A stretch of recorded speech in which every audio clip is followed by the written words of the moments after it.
Hello students, welcome to unique classes of right way. आज बच्चे MME 1 में हम लोग चैप्टर 1 के कॉन्सेप्ट की क्लासेस कर रहे हैं और आज हम लोग हैं क्लास नंबर 2 में। और आज हम लोग कंटिन्यू करेंगे नंबर सिस्टम से। लास्ट क्लास में हमने क्या किया था थोड़ा याद दिला दें। हम लोगों ने स्टेटमेंट किया था, प्रूफ, थ्योरम्स, छोटे छोटे टर्म्स हम लोगों ने सीखे थे।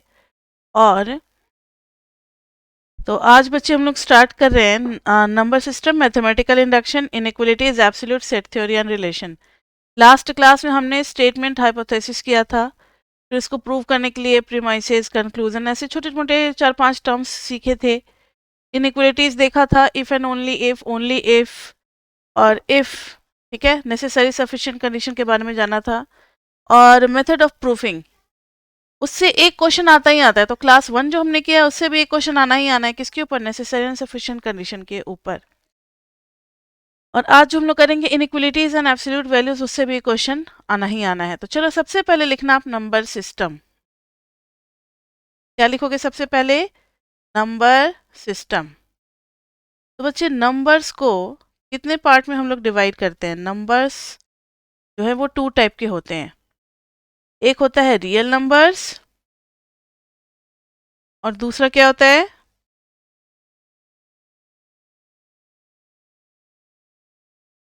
इमेजिनरी या फिर कॉम्प्लेक्स नंबर। रियल नंबर्स को बच्चे हम लोग आर से रिप्रेजेंट करते हैं, आर से, कैपिटल आर। हमेशा सेट के लिए हम लोग कैपिटल आर नेम यूज करेंगे, तो capital R is for set of real numbers. Imaginary number या कॉम्प्लेक्स नंबर के लिए, इमेजिनरी नंबर या कॉम्प्लेक्स नंबर्स के लिए हम लोग क्या यूज करते हैं? सी। क्या यूज करते हैं? सी। अब देखना जरा, रियल नंबर्स में भी आपने 5 टाइप के नंबर्स पढ़े होंगे। पहला है हमारा नेचुरल नंबर, नेचुरल नंबर्स, इसको कि हम लोग एन से रिप्रेजेंट करते हैं। नेचुरल नंबर्स तो सबको पता है ना, all the counting numbers 1 2 3 dot dot dot dot dot infinity तक। 3 डॉट का मतलब आपके पूरे एमएमई में या स्टैट्स में ये मतलब होगा कि it is going up to infinity, 3 dots कम से कम। तो 1 2 3 ये सबको पता है नेचुरल नंबर। दूसरा है होल नंबर। होल नंबर में बच्चे आ जाएगा W, W set for whole numbers. देखो नेचुरल नंबर तो लोगों ने जब पहली बार काउंटिंग स्टार्ट किया ना, जैसे लोग शिकार करने जाते होंगे, हम ये इमेजिन कर सकते हैं। तो 1 2 3 पीपल, 4 पीपल, इस तरीके से करते थे। अब मान लो 4 people went in this direction, फिर 4 पीपल वापस आ गए। Now how many people are there in this direction? इसका जवाब क्या होता था? 0। 4 लोग गए और 4 लोग वापस आ गए, तो कितने रह गए उस उधर? तो 0। ऐसे ही अगर 4 एप्पल था आपके पास, चारों के चारों यूज कर लिया, तो कितने रह गए आपके पास? 0। तो 0 की भी जरूरत पड़ गई when we were discussing the difference of two numbers and when the numbers are same. जब नंबर्स सेम होते हैं तो उनके बीच का डिफरेंस क्या आ जाता है? 0। तो होल नंबर में आ जाएगा 0 1 2 3।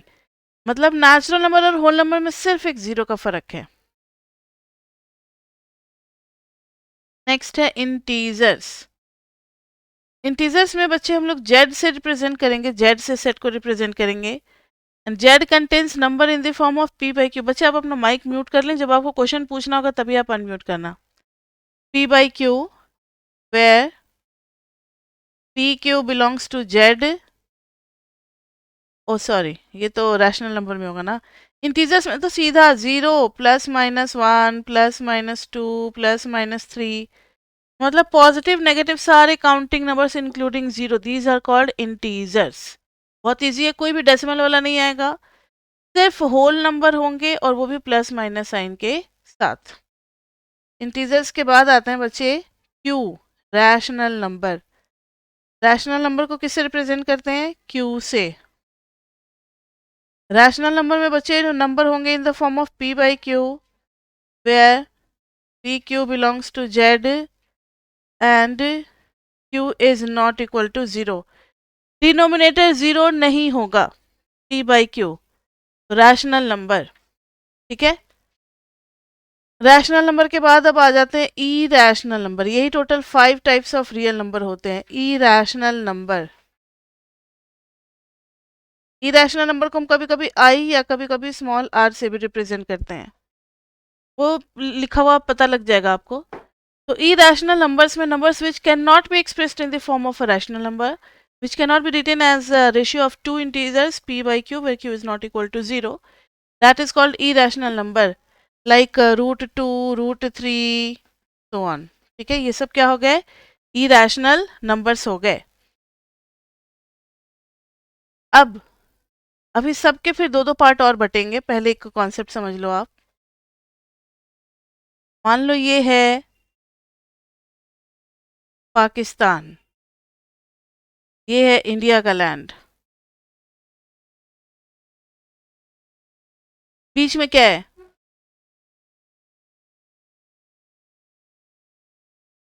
No man's land, no man's land. हाँ हाँ, ठीक है, लाइन ऑफ कंट्रोल। यहाँ देखो, नो मैंस लैंड। मान लो कोई वो जो जानवर को जो घुमाते नहीं है, चारा वगैरह खिलाते हैं, कई बार आप सुनते होंगे न्यूज़ में कि कुछ पाकिस्तानी घूमते घूमते घूमते घूमते भेड़ और बकरी बकरी के साथ मतलब इधर आ गए इंडिया के सेंटर में। अगर इंडिया के अंदर घुस गया तब तो फिर उसे पकड़ लेगी हमारी आर्मी। अगर वो नो मैंस लैंड में खड़ा है, इंडिया कहेगा ये इंडियन नहीं है, पाकिस्तानी कहेगा ये पाकिस्तानी भी नहीं है, तो अभी इसको शूट नहीं कर सकते, अभी इसको पकड़ने का परमिशन नहीं है। अब कुछ लोग लालच में थोड़ा और भी चलते हैं, जानवर उनके भटक गए तो उसको लाने के लिए चले जाते हैं, तो ये नो मैंस लैंड को भी क्रॉस करके उधर चले गए। तो नो मैंस लैंड जैसे ही हमारा नंबर होता है 0 रियल नंबर पे, 0 के आगे सब क्या होते हैं? पॉजिटिव, और इधर क्या होते हैं? नेगेटिव। इधर क्या होते हैं? नेगेटिव। अब मेरी बात सुनो, अगर 0 को छोड़ करके खाली लेफ्ट हैंड साइड का लिया तो प्योरली नेगेटिव, इधर लिए तो पॉजिटिव। लेकिन अगर मैंने 0 के साथ नेगेटिव को भी ले लिया, लाइक दिस वे, अगर x less than equal to 0, तब हम इसको नेगेटिव नहीं बोलेंगे, क्या बोलेंगे? Non positive. जैसे अगर कोई इंसान यहाँ खड़ा है तो नॉन इंडियन, नॉन पाकिस्तानी बोलेंगे, उसको पाकिस्तानी या इंडियन नहीं बोलेंगे, ठीक है? तो नॉन पॉजिटिव। अगर x greater than equal to 0 है तो क्या वर्ड यूज करेंगे? Non negative. अगर x लेस देन 0 है तो नेगेटिव, अगर x ग्रेटर देन 0 है तो पॉजिटिव। ठीक है,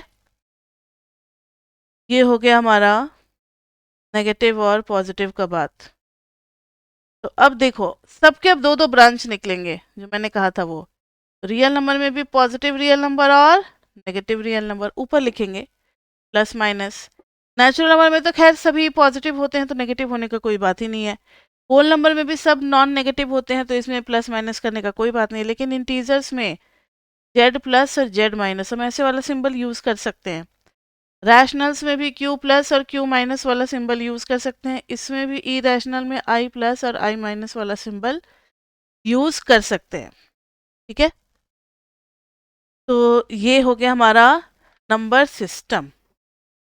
अब कुछ क्वेश्चन है जो जैसे आपको जवाब देना है। दो क्वेश्चन आपसे पूछेंगे।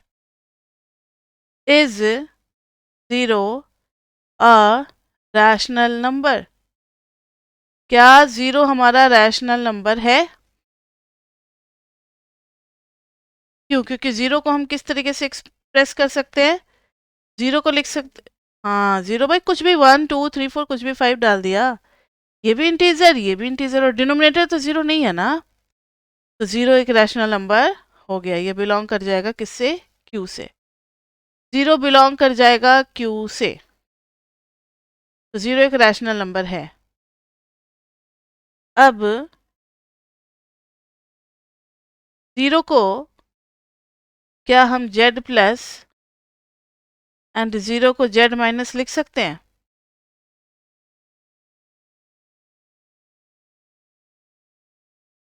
आंसर होगा नो। 0 कभी भी z प्लस और z माइनस से बिलोंग नहीं करेगा. Does not belongs to Z plus, 0 does not belongs to Z minus. तो एक ऐसा नंबर जो कि ना ही पॉजिटिव है, तो 0 is considered to be neither negative nor positive. 0 is neither positive nor negative. तो 0 कुछ नहीं है, ना पॉजिटिव है ना नेगेटिव है. लेकिन नॉन नेगेटिव और नॉन पॉजिटिव की बात आएगी तो 0 दोनों की कैटेगरी में चला जाएगा. तो नंबर सिस्टम में ये इतनी बातें आपको पता होनी चाहिए, क्योंकि आगे चल करके हम लोग सेट थ्योरी जब क्वेश्चन करेंगे तो x belonging to natural number, x belonging to whole number, बहुत जगह डोमेन रेंज, इन सब में बहुत जगह ये सेट सब हम लोग फ्रिक्वेंटली यूज करते हैं. तो आपको n w z rational number, irrational number, ये सब सब कुछ पता होना चाहिए. ठीक है. ये था नंबर सिस्टम जिसका कि इंट्रोडक्शन था. सबको पता होना चाहिए, बहुत बच्चे भूल गए रहते हैं, इसलिए ये करवाना जरूरी होता है. अब नंबर सिस्टम के बाद से लिखना मैथमेटिकल इंडक्शन. हेडिंग देना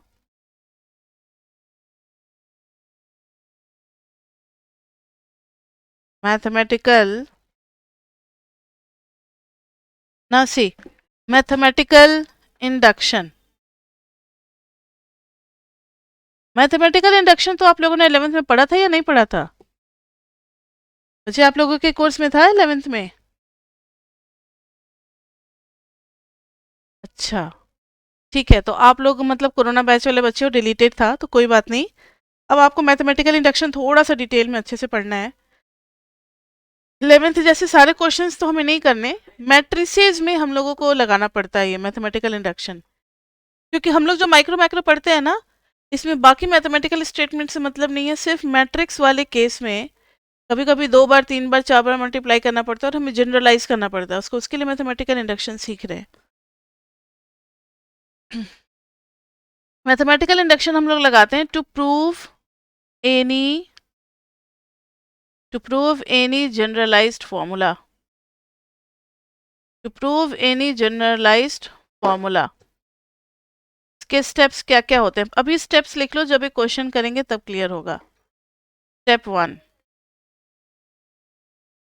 कोई फॉर्मूला होता है to prove any generalised formula. कोई भी फॉर्मूला होता है तो उसमें n की वैल्यू होती है. फंक्शन जैसे होता है वैसे n की वैल्यू होती है.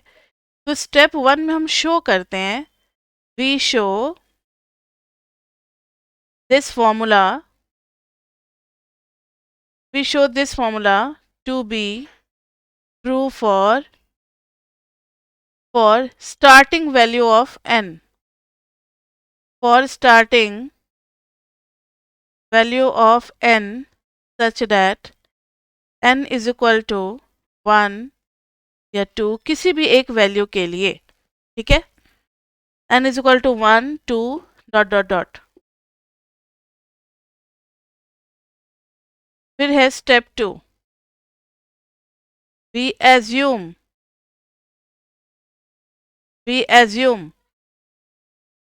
the statement to be true. We assume the statement to be true for n is equal to k. एक बार हम लोग statement n is equal to k के लिए ट्रू मान लेते हैं. ना सी we assume the statement to be true for n is equal to k. और स्टेप 3 में हम लोग शो करते हैं, we show the statement for the statement मतलब जो भी फॉर्मूला का स्टेटमेंट होता है, we show the statement to be true for n is equal to k plus 1. ये 3 स्टेप के बाद ही पीएमआई कहता है कि ये सारे नेचुरल नंबर के लिए ट्रू है. मतलब जैसे हम लोग 11th में पढ़ते थे, आप लोगों ने नहीं पढ़ा, ये जो आपने पढ़ा हुआ है ना 1 + 2 + 3 से लेकर के कहाँ तक, एग्जाम्पल के तौर पे n का सम जो आपने पढ़ा हुआ है, क्या पढ़ा हुआ है, n × n + 1/2. इस फॉर्मूला को भी चेक किया जा सकता है पीएमआई से. सबसे पहले हम लोग for n is equal to 1 लेंगे. n is equal to 1 लेंगे तो बताओ LHS क्या कहता है, 1 लेंगे तो 1 ही आएगा, बस 1 तक ही जाएंगे ना समेशन में, तो 1 आ गया. RHS में जब हम लोग 1 पुट करेंगे इस वाले फॉर्मूला में 1 इंटू 1 प्लस 1 बाई 2, 2 से 2 कैंसिल, ये कितना आ गया, 1 आ गया। तो L H S is equal to क्या हो गया, आर एच एस। हेंस ये फॉर्मूला ट्रू है, hence true for n is equal to 1। अब ध्यान से सुनो, for n is equal to k we assume it to be true. उसको प्रूव करने की जरूरत नहीं है, we assume it to be true. जैसे 1 प्लस 2 प्लस 3 से लेकर के तक का सम अगर हम ट्रू मानते हैं तो हम सीधा लिख सकते हैं k इंटू के प्लस 1 बाई 2। इस पर कोई ऑब्जेक्शन नहीं है, लेट इट बी 1। अब इसके हेल्प से हम k प्लस 1 तक जाएंगे। कैसे जाएंगे, ध्यान दो, k तक तो ऑलरेडी ये सम है, मुझे k प्लस 1 के लिए चाहिए। इसी वाले इक्वेशन में हम ऐड कर देंगे k plus 1 on both the sides, on both the sides. तो ये हो जाएगा 1 प्लस 2 प्लस 3 से लेकर के कहाँ तक, k तक, और k प्लस 1 तक। इधर आ जाएगा k इंटू के plus 1 by 2 plus k plus 1। तो LHS में तो आ गया बच्चे सम टू k प्लस 1, और RHS में अभी सॉल्व करना बाकी है। k प्लस 1 दोनों जगह से कॉमन ले ले। जब k प्लस 1 कॉमन ले लिया तो बचा क्या, k बाई 2 प्लस 1।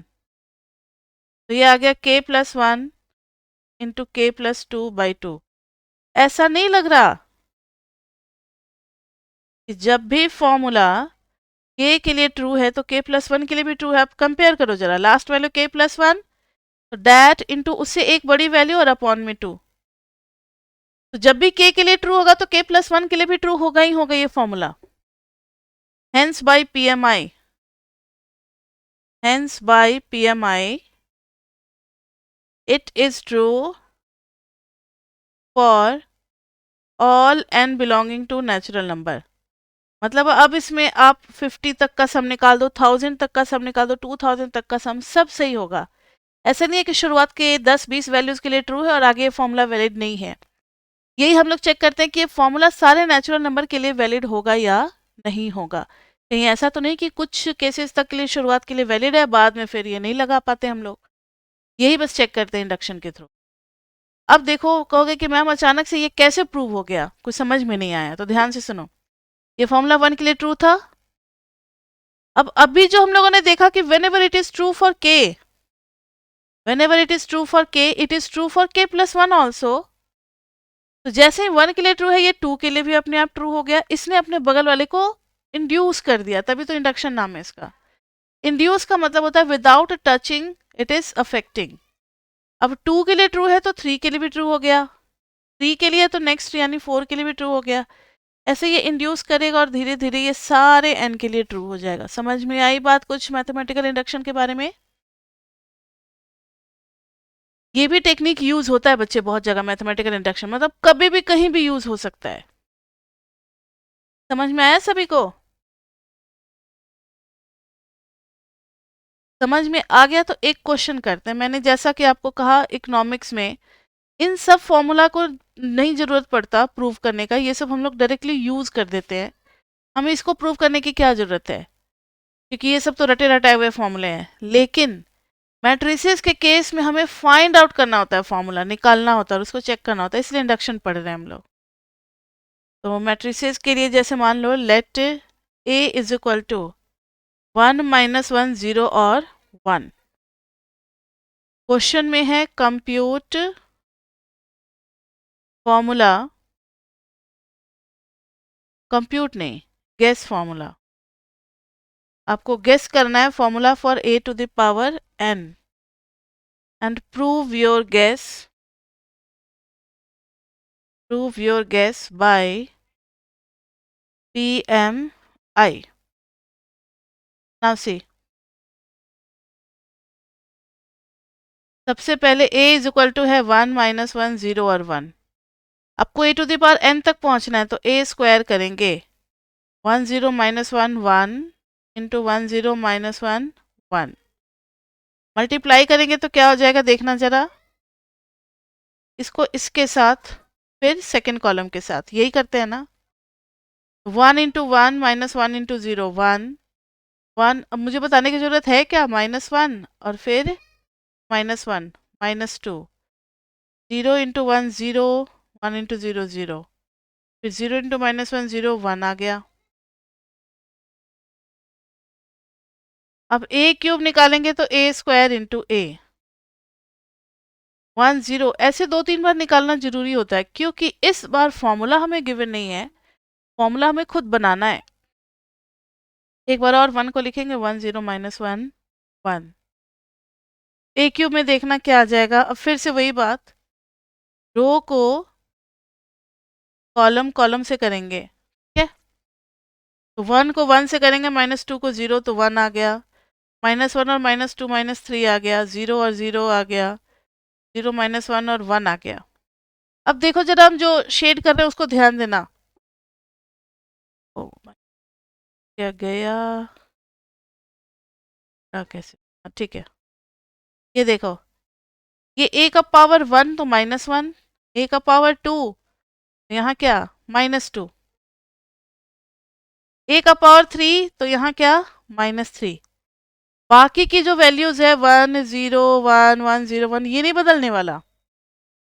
तो सिमिलरली सीइंग द पैटर्न के किस तरीके से पावर के बढ़ाने से वैल्यूज चेंज हो रही है, आप लिख सकते हो similarly a to the power n is equal to 1 0 1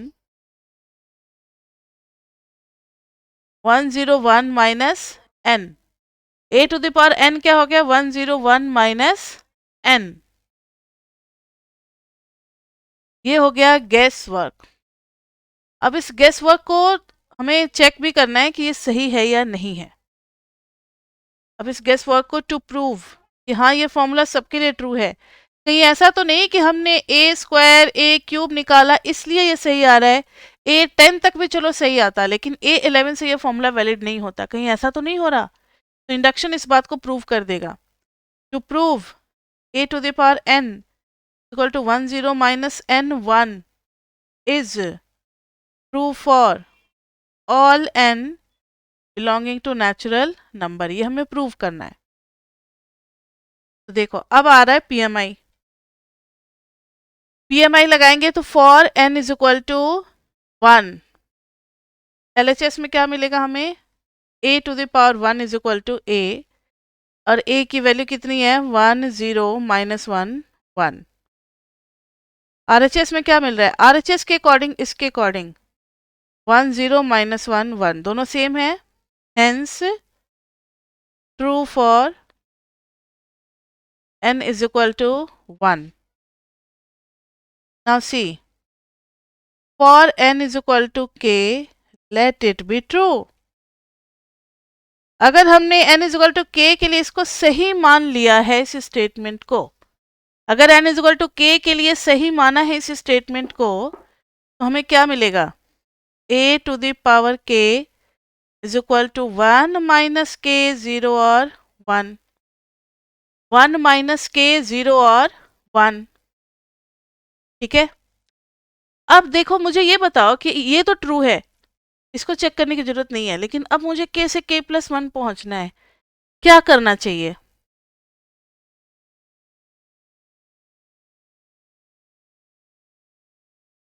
दोनों साइड a से मल्टीप्लाई कर देंगे।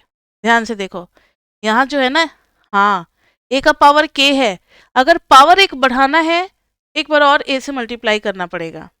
तो तुरंत आइडिया मिल गया। कभी कभी हम प्लस करते हैं, कभी सब्ट्रैक्ट करते हैं, कभी मल्टीप्लाई करेंगे, कभी डिवाइड करेंगे, तो क्या ऑपरेशन लगेगा कि k जो है वो k+1 में कन्वर्ट हो जाएगा, ये आपको खुद का अपना दिमाग लगाना है। वैसे मैट्रिक्स के केस में ज़्यादातर केसेस में 90% केसेस में हमें मल्टीप्लाई ही करना होता है। तो आप मल्टीप्लाई कर दो किससे, multiplying with a on both the sides, with a on both the sides. तो हमें क्या मिलेगा a to the power k into a equal to 1 0 minus k 1 और a क्या है 1 0 1 माइनस 1। ये हो गया a to the power k+1। Row को कॉलम के साथ, कॉलम के साथ, तो इधर कितना हो जाएगा 1 और 0, -1 माइनस के, तो माइनस के प्लस 1, फिर 0 और 0, 0 माइनस 1 और 1, ये आ गया। अब देखो तो जरा क्या उसी फॉर्मूले में सेट बैठ रहा है, तो which is according to formula on RHS, बिल्कुल फॉर्मूला के साथ ये सेट बैठ रहा है, which is according to formula on RHS, so by PMI, it is true for all n belonging to natural number। तो ये बच्चे ट्रू हो गया, which is according to formula on RHS, so by PMI it is true for all n belonging to n। तो ऐसा ही कुछ करना पड़ सकता है आपको मैट्रिसेस के लिए, ठीक है। मैट्रिक्स का यूज हम लोग देखेंगे MME 2 में, 12, 13, 14 चैप्टर्स जरूर डालेंगे वो लोग, तो उन चैप्टर्स में इसका यूज होता है। तो ये आपको आ गया, और मैट्रिक्स का कितना बड़ा यूज है इक्वेशन सॉल्विंग में, वो भी आप लोग देखोगे चैप्टर 13 में, तो पता लगेगा कि मैट्रिक्स के साथ ही स्पेशली हमें क्यों पढ़ाया जा रहा है। ये क्लियर बच्चे, सबको आ गया मैथमेटिकल इंडक्शन? फिर से एक बार रिवाइज करो। स्टार्टिंग के वैल्यू के लिए ट्रू दिखलाते। एक चीज और, कभी कभी मैथमेटिकल इंडक्शन में ना ये k इक्वल टू 1 के लिए ट्रू नहीं आएगा, ये देखो, ये भी जरा समझो।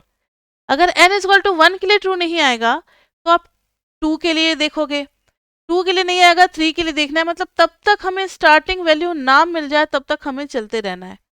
मान लो कभी ऐसा हो सकता है कि पहली बार n इज इक्वल टू 6 के लिए फर्स्ट टाइम ये ट्रू आया, कोई बात नहीं, तो इसका मतलब होगा लास्ट में जब हम लोग लिखेंगे ना, this formula is true for n is greater than equal to 6 और उसके ऊपर के वैल्यू के लिए ये फॉर्मूला वैलिड होता है, ठीक है। अभी तो हम लोगों ने जब n के लिए आ गया ट्रू, तो नेचुरल नंबर 1 से ही शुरुआत होता है, इसलिए लास्ट में क्या लिखा, this formula is true for all n। अगर मान लो स्टार्टिंग वैल्यू 5 होता, या स्टार्टिंग वैल्यू पहली बार n इज इक्वल टू 8 पे ट्रू आता और 7 तक फॉल्स फॉल्स फॉल्स, मतलब LHS और RHS मैच नहीं कर रहा था, तो लास्ट में हम लोग क्या लिखते, lastly formula is true for n is greater than equal to 8। समझ में आ गई बात? तो ये थे कुछ PMI के कॉन्सेप्ट्स जो कि आपको लगाना पड़ सकता है। इसके बाद से बच्चे अब हमारा टॉपिक शुरू होगा एब्सोल्यूट वैल्यू, लेकिन पहले इनइक्विलिटीज, उसके बाद से एब्सोल्यूट वैल्यू पे आएंगे।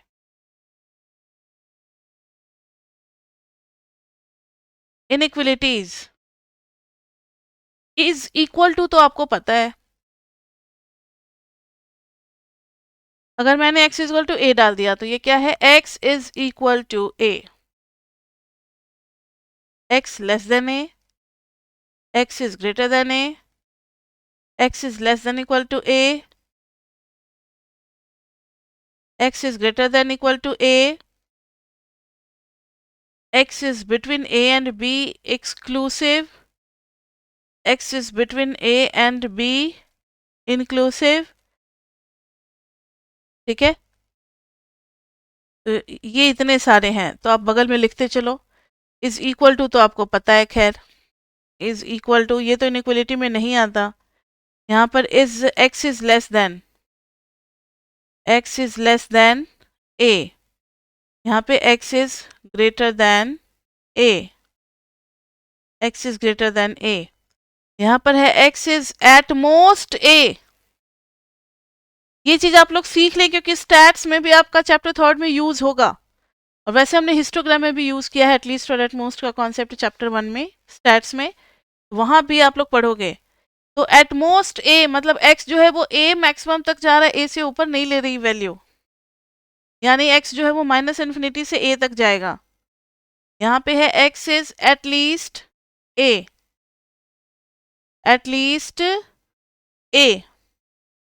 x is between a and b, x is between a and b exclusive मतलब boundary points are not included, और यहाँ पर हम लोग क्या करेंगे, x is between a and b inclusive. Now see, यहाँ पर x बिलोंग करेगा closed interval a to b। Interval भी आप लगे हाथों सीख ही लो, तो आप लिखना इनइक्वलिटीज एंड इंटरवल्स, हेडिंग कर देना। सबको पता है कि इंटरवल में अगर वो बाउंड्री पॉइंट्स इंक्लूड होते हैं तो उसको हम लोग इंक्लूडेड मानते हैं और क्लोज्ड ब्रैकेट बोलते हैं। क्या बोलते हैं? Closed bracket. तो ए भी है और बी भी है, इसलिए दोनों को क्लोज कर लिया और उसके बीच की सारी values. A is between a and b exclusive, तो यहाँ पर हो जाएगा x बिलोंग्स टू एक्सक्लूसिव है तो ए बी, या फिर x बिलोंग्स टू ऐसे a or b. x is at least a, तो x belongs to a to infinity, a to infinity, x is at most a, x belongs to minus infinity to a, at most है तो included है ना, like this way। इसमें क्या है, x is greater than a, तो x belongs to open interval a to infinity। यहाँ पर है x belonging to minus infinity to a, और यहाँ पर तो खैर x is equal to a है ही। तो ये हमने लगे हाथों बच्चे क्या क्या सीख लिया, जरा बताना। इनइक्वलिटीज का भी आइडिया ले लिया और इंटरवल में भी कन्वर्ट करना सीख गया, या फिर इंटरवल से इनइक्वलिटीज बनाना या इनइक्वलिटी से इंटरवल बनाना, दोनों आ गया हमें। ठीक है, दोनों आ गया हमें। अभी क्वेश्चंस करेंगे इसके ऊपर। एक क्वेश्चन चलो करते हैं। इनइक्वलिटीज का क्वेश्चन आपको चैप्टर 8 में भी मिलेगा, याद रखना। डिटेल्ड क्वेश्चंस हमें चैप्टर 8 में मिलेगा प्रूव करने के लिए। चैप्टर 8 और चैप्टर 7 में भी कुछ क्वेश्चंस मिलेंगे, लेकिन चैप्टर 8 में इंपॉर्टेंट क्वेश्चंस होंगे वो। एक क्वेश्चन आप लोग लिखो, prove that am is greater than equal to gm is greater than equal to hm for two positive numbers a and b। a और b दो पॉजिटिव नंबर है, उनके लिए हमें शो करना है बच्चे कि am जो है वो gm से बड़ा होगा और gm जो है वो hm से बड़ा होगा। तो देखो, दो नंबर में आपको am तो पता है, फॉर टू पॉजिटिव नंबर्स इसलिए बोला, अभी पता लग जाएगा क्यों। For two positive numbers a and b, am क्या हो जाएगा बताना जरा, a plus b by 2। gm किसी को याद है? ज्योमेट्रिक मीन आपने पढ़ा होगा, ज्योमेट्रिक मीन 11th में। तो ज्योमेट्रिक मीन के लिए हम लोग क्या करते थे, अभी आप, ठीक है, मान लो a है और ज्योमेट्रिक मीन g बीच में डाल दिया और b। ज्योमेट्रिक मीन एक ऐसा नंबर होता है कि जब इसको हम इंसर्ट कर रहे हैं ना, तो भी पूरी सीरीज क्या हो, जीपी में ही हो, जीपी में हो। और जीपी तो आपको याद है ना, dot dot dot dot dot, इसके पहले भी dot dot dot dot dot in GP, तभी ये जी जो है ये क्या होगा, ज्योमेट्रिक मीन होगा। अब आपको तो पता है ना, जी बाई ए कॉमन रेशियो होगा और बी बाई जी क्या होगा, कॉमन रेशियो होगा, सबको पता है। हर नेक्स्ट टर्म को प्रीवियस टर्म से डिवाइड करोगे तो आपको कॉमन रेशियो मिलेगा जीपी में। अब देखो तो जरा, g square is equal to a b, तो g is equal to root under a b, तो जी एम हो जाएगा रूट अंडर ए बी। अब एच एम के लिए आपको कॉन्सेप्ट देखना है।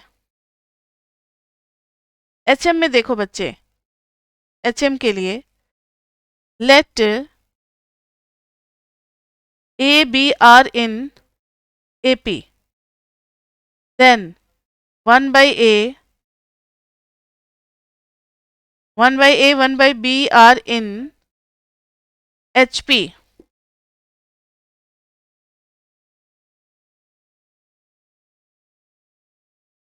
तो बच्चे देखना, HP के बारे में आप लोगों ने नहीं पढ़ा था पहले।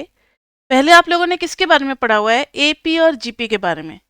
HP तो मेरे ही टाइम से सिलेबस से हटा हुआ था, तो आप लोग कहाँ से पढ़ोगे। तो एचपी के बारे में जान लो, क्योंकि ये आगे चल करके हमें चैप्टर 6 में दोबारा पढ़ना है। HP harmonic progression. एचपी क्या होता है? Harmonic progression. ठीक है, तो अब ध्यान से देखो, हार्मोनिक प्रोग्रेशन है। इसका जो है हार्मोनिक मीन वो हो जाता है 2ab bye a plus B. ठीक है, 2ab by a plus B. अभी बस आपको इतना ही जाना, इससे ज़्यादा हार्मोनिक मीन के बारे में आपको नहीं पढ़ना है, इसलिए हम डिटेल में नहीं बताएंगे। तो आप लिख लो, harmonic mean is equal to 2ab by a plus b. अब हमें शो करना है बच्चे, क्या शो करना है? To show am is greater than equal to gm। इसको दो पार्ट में हम लोग अभी डिवाइड करेंगे, एक बार am gm में देखेंगे और एक बार gm और hm में देखेंगे। To show am is greater than equal to gm, तो हम am माइनस gm लेकर के आगे बढ़ते हैं। am क्या हो गया? a plus b by two. gm क्या आ गया? Root under a b. देखो नीचे एलसीएम हो जाएगा, पर में a plus b minus two root a b आ जाएगा। थोड़ा सा इसको दिमाग लगाओ, कुछ और बेटर ऑर्गेनाइज्ड वे में लिख सकते हैं। हाँ, a को रूट a का होल स्क्वायर लिख सकते हैं, b को रूट b का होल स्क्वायर लिख सकते हैं, और minus two root a b जो है ना, दो पार्ट में ब्रेक हो जाएगा, root a into root b. ये रूल आप याद रख लें कि रूट 6 को हम रूट 2 इंटू रूट 3 में ब्रेक कर सकते हैं upon 2। This will be equal to root a minus root b का होल स्क्वायर बाय 2। और मुझे बताएं कि क्या कभी होल स्क्वायर नेगेटिव हो सकता है? नहीं होगा, ये हमेशा ग्रेटर देन इक्वल टू ही होगा। तो ग्रेटर देन इक्वल टू 0, किसकी value greater than equal to 0? am minus gm is greater than equal to 0। यहाँ पे हर जगह आपको कैरी ऑन करना है, implies that am minus gm, ये आप अपना लिख लेना। ठीक है, इट इम्प्लाइज डेट कि am is greater than equal to gm, let it be first. अभी सिर्फ एक इनइक्वलिटी प्रूव हुई है कि am is greater than equal to gm। अब बच्चे देखना, हमें प्रूव करना है gm is greater than equal to hm। gm is greater than equal to hm। तो इसके लिए भी हम लोग जो बड़ी वाली चीज होती है उसमें से छोटी वाली चीज को माइनस करके फिर आगे हम लोग बढ़ते हैं। gm में से hm माइनस करके फिर आगे बढ़ते हैं। gm क्या आ जाएगा? Root under a into b minus 2ab by a plus B.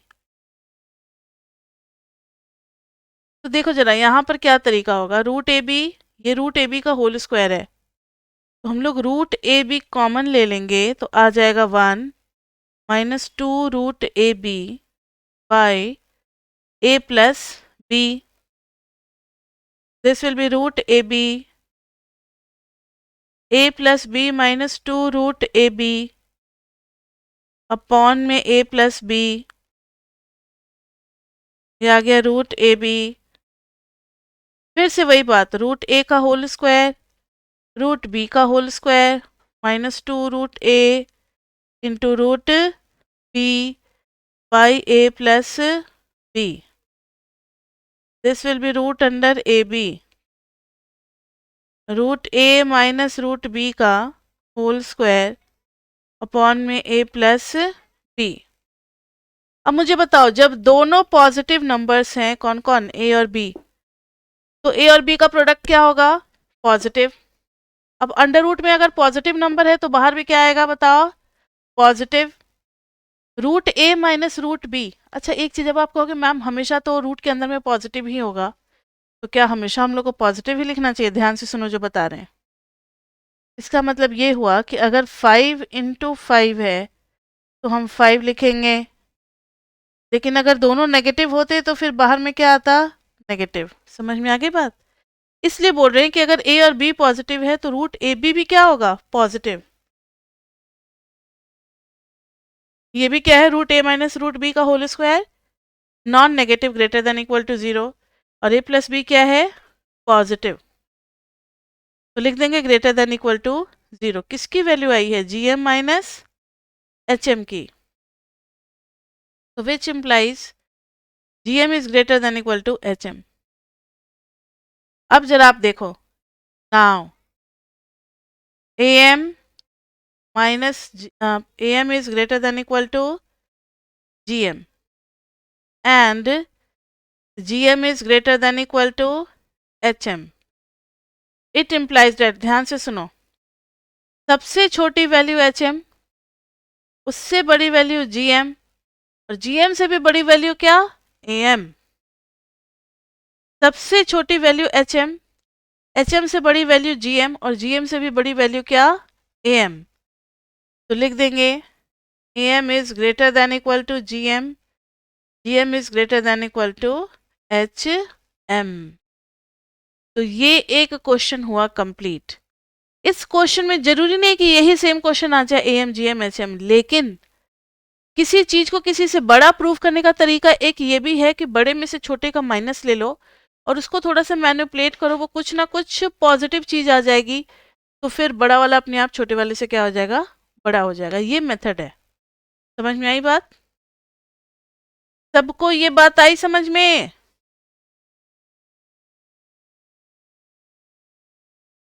Yes ma'am.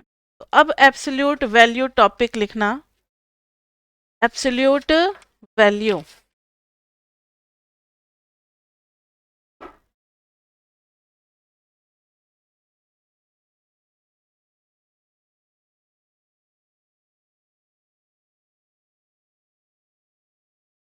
Absolute value बच्चे, जो बच्चे चैप्टर 2 पहले पढ़ चुके हैं उन्हें पता होगा, नहीं तो आप 12th और 11th क्लास में भी पढ़ के आए होंगे कि mod x is equal to, हम एक्स लिखते हैं अगर हमें पता लग जाए कि x is greater than 0, minus x लिखते हैं अगर हमें पता लग जाए एक्स इज नेगेटिव, और 0 लिखते हैं अगर एक्स क्या आ गया, 0।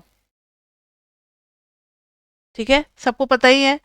मॉड 5 को हम 5 लिख पाते हैं क्योंकि 5 इज पॉजिटिव। माइनस 5 को हम माइनस ऑफ माइनस 5 लिखते हैं बिकॉज माइनस 5 इज नेगेटिव। ठीक है, माइनस ऑफ माइनस 5 लिखते हैं। ये हो गया एब्सोल्यूट वैल्यू। अब एब्सोल्यूट वैल्यू पे बहुत सारे क्वेश्चंस हैं, अभी एक दो देख लेते हैं, फिर प्रॉपर्टीज ऑफ एब्सोल्यूट वैल्यूज ये हम लोग नेक्स्ट क्लास में कंटिन्यू करेंगे। ठीक है, तो अभी देखना जरा कुछ questions. Mod x is less than a, find the value of x. Find the values of x.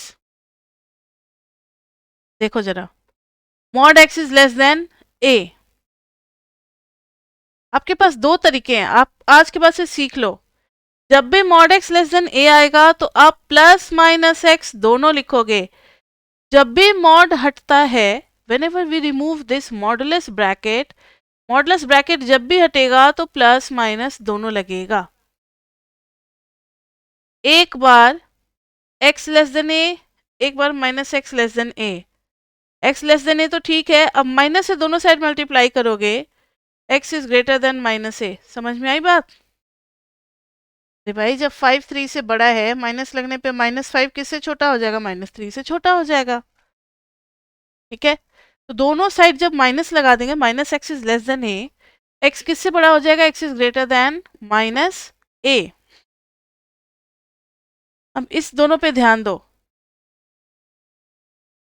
X greater than minus a है, लेस देन ए है, which implies that x belongs to minus a to a. तो जब mod x less than a है तो x belongs to minus a to a. Clear बच्चे। एक और तरीका है, अगर mod x less than a है तो हम दोनों साइड स्क्वायर कर देंगे, स्क्वायरिंग बोथ साइड्स।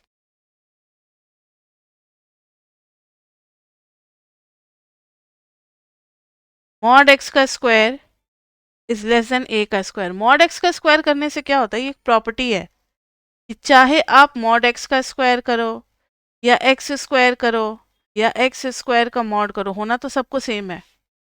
तो हम अब यहाँ पे ना मॉडुलस हटा सकते हैं। अगर मॉड का स्क्वायर है तो वी कैन रिमूव मॉडुलस और सिंपली एक्स स्क्वायर ए स्क्वायर से छोटा हो गया। अब एक्स स्क्वायर माइनस ए स्क्वायर किससे छोटा हो गया, 0 से। एक्स माइनस ए,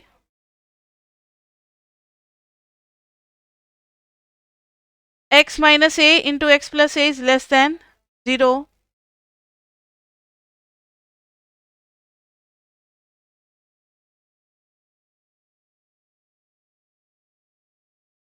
Now see, माइनस ए से ए, अब आप कोई भी एक वैल्यू ए से बड़ी वैल्यू इसमें डाल करके देखो, ये आ गया पॉजिटिव, ये भी आ गया positive. Between minus a to a करेंगे 0, तो 0 डालेंगे, 0 डालेंगे, माइनस ए इंटू ए क्या आ गया, नेगेटिव। माइनस ए से छोटी वैल्यू, माइनस ए से छोटी वैल्यू डाल दोगे तो ये नेगेटिव और ये भी नेगेटिव, दोनों का प्रोडक्ट क्या आ गया, पॉजिटिव। तो नेगेटिव के लिए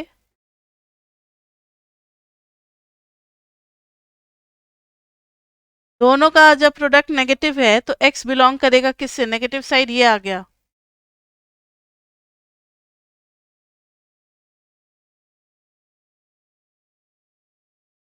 minus a to a, x belongs to minus a to a, देखो तो दोनों जगह से सेम टू सेम आ रहा है। तो आपके पास जब भी कोई मॉडुलस का क्वेश्चन आए तो आप दोनों में से कोई भी मेथड अपना सकते हो। एक तो तरीका हो गया मॉडुलस हटाओ, प्लस माइनस लगाओ, सॉल्व कर दो। एक हो गया स्क्वायर कर दो और फिर साइन डायग्राम जैसा बना करके अपना एक्स का इंटरवल निकाल लो, दोनों ही तरीका सही है। क्लियर बच्चे? अब आप लिखना properties of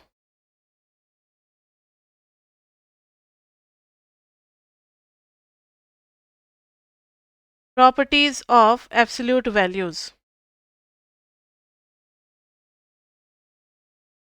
properties of absolute values, बहुत सारी प्रॉपर्टीज है जो कि आपको याद रखनी है। पहली प्रॉपर्टी है mod x is equal to mod of minus x, मतलब पॉजिटिव हो या नेगेटिव हो, मॉडुलस लेने के बाद दोनों क्या होंगे, सेम होंगे। दोनों क्या होंगे, सेम होंगे। Modulus x is equal to mod of minus x, mod x का square is equal to mod of x square is equal to x square. Simple सी बात है भाई, 5 का मॉडुलस का स्क्वायर करो, -5 का स्क्वायर करो, मॉडुलस लो, या फिर -5 का स्क्वायर करो, तीनों क्या होंगे, होना तो सबको पॉजिटिव ही है। इन सब का तो एक्सप्लेनेशन नहीं है, प्रूफ भी नहीं है। तीसरा है x into y is equal to mod x into mod y, मतलब मॉड को दो पार्ट में ब्रेक किया जा सकता है। मल्टीप्लिकेशन के केस में और डिवीजन के केस में ब्रेक किया जा सकता है। मल्टीप्लिकेशन और डिवीजन के केस में अलग अलग मॉडुलस में ब्रेक किया जा सकता है, where y is not equal to 0। लेकिन एडिशन के केस में ब्रेक नहीं किया जा सकता। ये नहीं कि x प्लस वाई का मॉड ब्रेक करके mod x plus mod y लिख दे, ये होता है less than equal to mod x plus mod y. उसके बाद से है x minus y greater than mod of mod x, पहले लेस देन वाला ही लिख लेते हैं फिर ग्रेटर देन वाला। ये भी mod x plus mod y से ही छोटा आएगा, ऐसा नहीं कि माइनस है तो राइट हैंड साइड पे माइनस हो जाएगा। काफ़ी इंटरेस्टिंग चीज़ है ये कि जब प्लस था तो भी मैम आपने प्लस लिखा, माइनस है तो तब तो माइनस कर देते, नहीं कर सकते बच्चे, ये प्रूव करेंगे हम लोग नेक्स्ट क्लास में। फिर उसके बाद से mod of x minus y greater than equal to होती है mod of mod x minus mod y और पूरा मॉड। इन तीनों को मिला करके कंप्लीट ट्रायंगल इनइक्वलिटी कहा जाता है। और सिंपली अगर ट्रायंगल इनइक्वलिटी बोले तो खाली एक ही हम लोग ये करते हैं, state and proof triangle inequality आएगा तो खाली 5th पार्ट करेंगे, और अगर 5th 6th 7th में से कोई एक लिखा हुआ आ गया तो हम लोग को पता होना चाहिए कि कैसे प्रूव होगा। इससे ऊपर का कोई नहीं देंगे क्योंकि वो सब इजी है, बस पता होना चाहिए, उन सब का कोई प्रूफ नहीं है। ठीक है बच्चे, तो ये हम लोग 3 पार्ट प्रूव करेंगे और कुछ क्वेश्चंस देखेंगे लेकिन नेक्स्ट क्लास में।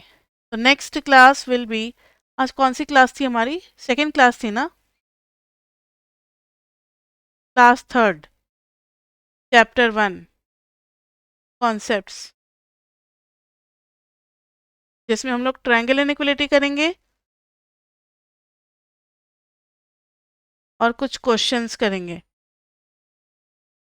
कुछ क्वेश्चंस करेंगे इसके ऊपर, 2-3 क्वेश्चन हैं। के बाद से फिर सेट्स और रिलेशन, फिर जाकर के चैप्टर हमारा कंप्लीट हो जाएगा। नेक्स्ट क्लास में मोस्ट प्रोबेबली हो जाना चाहिए ख़त्म। हाँ, हो ही जाएगा, कुछ ज़्यादा नहीं है, हो जाएगा ये। तो अभी तक के लिए बच्चे बस इतना ही। फिर मिलते हैं हम लोग नेक्स्ट क्लास में इन टॉपिक्स के साथ, और फिर हमारा चैप्टर 1 भी कंप्लीट हो जाएगा। उसके बाद से चैप्टर 1 का असाइनमेंट और पीपी करेंगे। That's all for today, see you in the next class. Till then, bye bye, bye bye, bye bye.